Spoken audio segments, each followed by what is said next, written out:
What is up, my friends? My name is Evan. Welcome back to the Evan Zhang Show. And in today's video, I want to continue talking about the evidence of God. More specifically, the teleological argument, which is the argument from design. The points that I will be talking about in this video mostly comes from Norman Geisler and Frank Turek's books. I don't have enough faith to be an atheist. If you haven't read the book, I highly recommend it. Read it with an open heart, and I promise you, it will be an eye-opening experience. But if you don't have time to read it, hey, you could watch my videos as I break it down into smaller chunks, summarize the main ideas, and add in my own thoughts.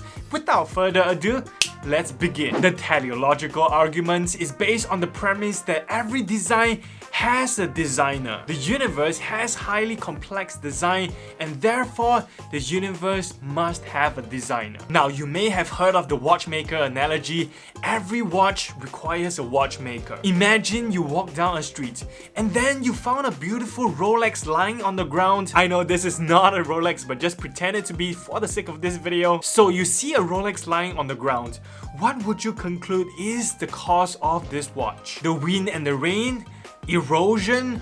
Or some kind of natural forces that caused this watch? Of course not! There is no doubt in your mind that there must have been an intelligent being that made this watch. And there must be some poor soul who accidentally dropped it on the ground. Likewise, if you look at the universe, it is way more precisely designed than this watch. The universe is extremely fine-tuned and designed to support life on Earth. There are so many examples of the universe being fine-tuned. I'm just gonna be giving you a handful for this video. For example, on Earth, oxygen comprises of 21% of our atmosphere. The optimal range of oxygen level in the air for human to survive is between 19.5 to 23.5%. If oxygen level is too low, say less than 19%, we will not be able to function normally and exercise regularly. And if the oxygen level is too high, say above 25%, then there will be a significant risk of fire and explosion. Next, in terms of atmospheric transparency, if the atmosphere were to be less transparent, not enough solar radiation will reach the Earth's surface. But if the atmosphere were to be more transparent, then we will be bombarded with too much solar radiation. And next, if you look at our moon, which makes the Earth a more livable planet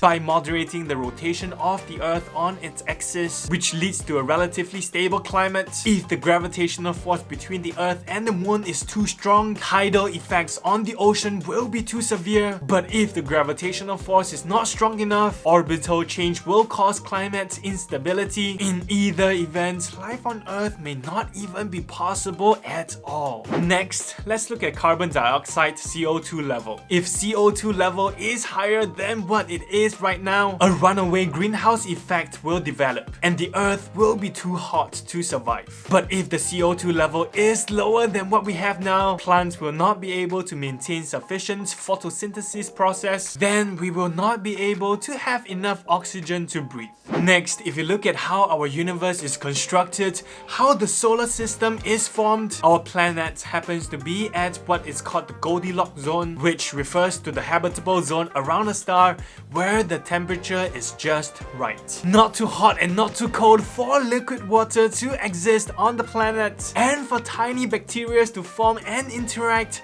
to support life. Our planet is exactly at where it should be. You look at Jupiter, which is a gas giant, which pulls on Earth to make sure that Earth is not too close to the sun, but at the same time it is not big enough to pull us away from the sun so that our Earth is too far away from the sun. Jupiter also pulls away all the cosmic debris away from us so that our Earth can be spared from all those gigantic asteroids and meteorites, which has the potential to hit Earth and destroy all the life here. So my point is, you can look at all these evidence of design and you can simply just say, nah, all this happened just by chance. Earth just happens to be at the right place with the right conditions, which is highly unlikely and highly improbable if you look at probability. Or you could say that it is by design. There's a designer who designed us and designed the earth the way it is so that we could live and we could flourish on earth. You just cannot rule out the possibility of a designer.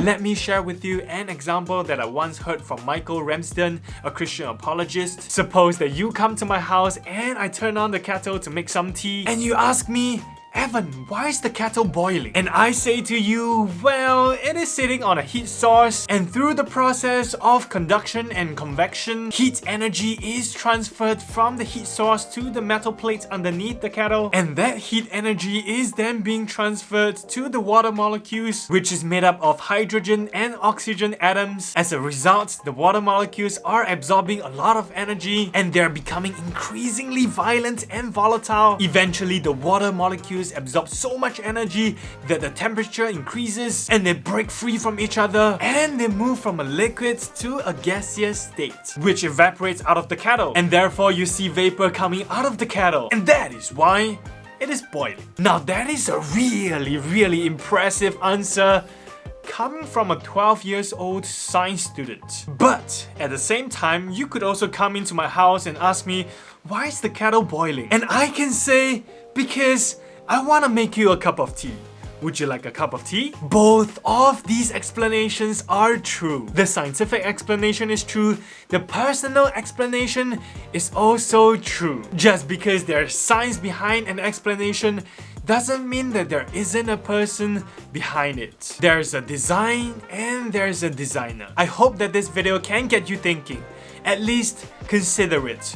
Wrestle with it. You can't find God if you don't first seek Him. You can't find God if you already have this preconceived notion that there's no God. If you intentionally run away from God, then you will never find Him. Ask and it will be given to you. Seek and you will find. Knock and the door will be open to you. And that is it for today's video. If you found this video helpful in any way, please make sure to give this video a thumbs up. It really encourages me. Don't forget to subscribe and turn on the notification bell if you don't want to miss out any of my future videos on faith. And I will be seeing every one of you in my next video. Bam!